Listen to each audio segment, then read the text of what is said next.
Hello and welcome to another video tutorial on a spreadsheet program called OpenOffice.org Calc. And what we're going to be talking about today is a function called Vlookup. It's a very popular function.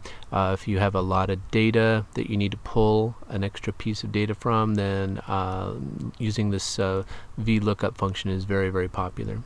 I'm going to start with a very small database, or use this for demonstration purposes. It only has about five rows and 4 columns of data. Very basic, but you might well imagine how difficult it might be to pull some data from a very large database. What I'll be doing today is looking up a first name and returning a last name, a department, and an extension. I'll go ahead and delete the extension part, and we'll do that together here today. What we have here is a box that's shaded a slightly different color to kind of just set it apart from the results off to the right hand side here. And it also has a drop down box in which there's all of the names that appear here. I created the drop down box very simply by make one below the one that I created here. What you do is you highlight the cell where you want the drop down box, click on data, then click on validity, and then instead of all values, select cell range. Use this little icon here. I apologize. Let's go back and unclick or uncheck allow blank cells. You can highlight or select this icon here to shrink the dialog box up so that you can see your spreadsheet again. Highlight only the cells that you want to appear in that drop down box. Hit enter, and you can hit enter again or click OK. Now when you click on the arrow, only those names appear there. It's really helpful because if I were to type in Sherry with a space, it says invalid. If I have Sherry with a space and a W, it says invalid. So typos are kind of a problem with a lot of people, and the drop down box does help eliminate that possibility. So let's move on with looking at what happens here. The way that we were able to return this information was using a Vlookup function, but as I hit F2 to enter into that cell, you'll also see that there's some additional stuff here called an if statement. Now that if statement is here to eliminate the possibility of returning an error message if there is no data in that B3 cell. If there's no data in there, without the if statement, it returns an error. So by returning that if statement back to that cell, now if that was blank, it won't return an error. That's really kind of for aesthetics. Never like to really see an error on my spreadsheets. For the ones that I set up for people, it's just really kind of easy to add that in there, and it makes it look a little bit nicer. So now we're going to go ahead and move on over to how to build that Vlookup statement. It does look kind of daunting, doesn't it? When you click into it, it looks really kind of long. I've created some functions that take up almost the entire visible screen. I'm sure there's easier ways to do it, but just by doing it logically and building it, it works, and that's really kind of how I do things. I like to make things that work and as simple as possible whenever possible. So along that in that spirit, we want to use the function wizard to create our Vlookup. So what we'll do is click on function, and you can click anywhere in the function box here and then type the first letter of what you're going to be trying to find. V in this case brings us a lot closer to Vlookup, and you double click Vlookup. Over here, the first box that it wants data for is the search criterion. This is just simply what value do you want to start with to look up.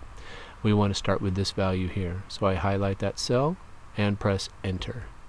The next one, it's asking what is the array? What is the table array that we're going to be using?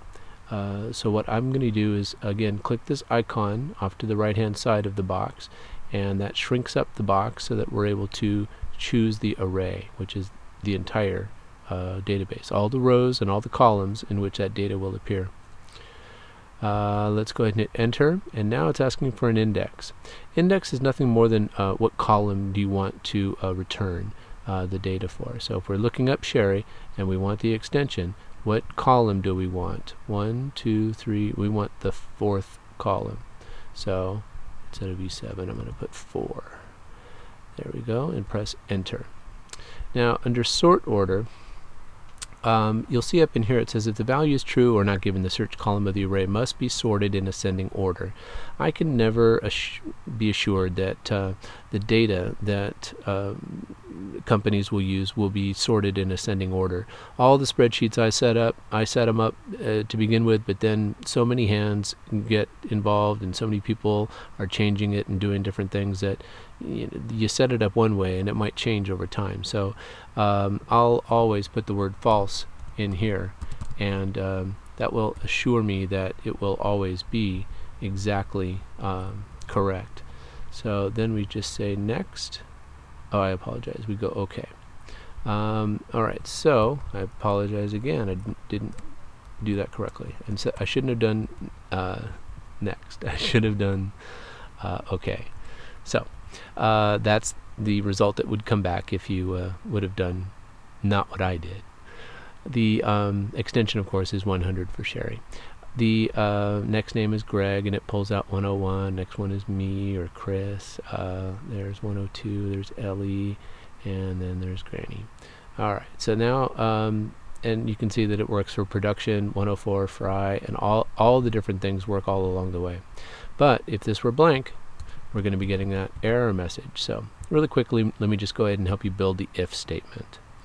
Again, the if statement, the syntax is pretty simple. It basically says if this is true, then do this. But if that is true, then do this.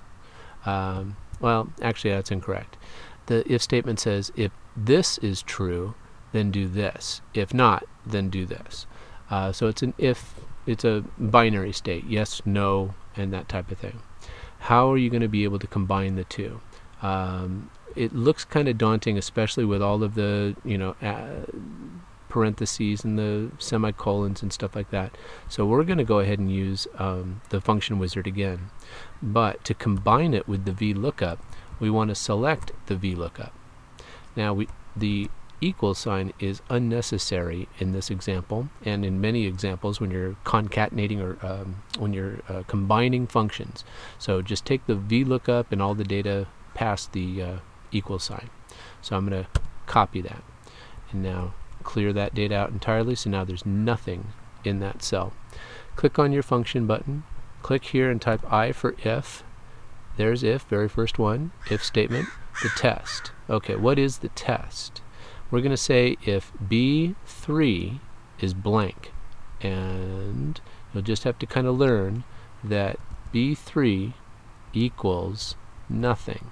If B3 equals nothing, and you can see that the result is true because B3 in fact does equal nothing. There is nothing there. If B3 is nothing, then what do you want to return? You want to return nothing. If I would have put a 1 in here, it'll return a 1. If I want to put the word blue in there, it'll return blue. But for our purposes today, I want it to return nothing. So again, the logical test is if B3 equals nothing, then return nothing. If not, or in other words, otherwise, do your Vlookup. And I just pasted that right on in there. And you click OK. Now, if this data is blank, all of them are blank. If it has data, it'll return the data. Kind of cool. Again, it's really more for aesthetics, but it's nice to have a clean data sheet rather than not. Anyway, that is the Vlookup function. Thank you for listening and thank you for watching. If you'd like to subscribe, I'd really appreciate it. I'd really appreciate also some comments. Let me know if the tutorials are of a particular help to you. If there's something specific that you'd like to learn, I'd really appreciate hearing from you. Thanks for your time.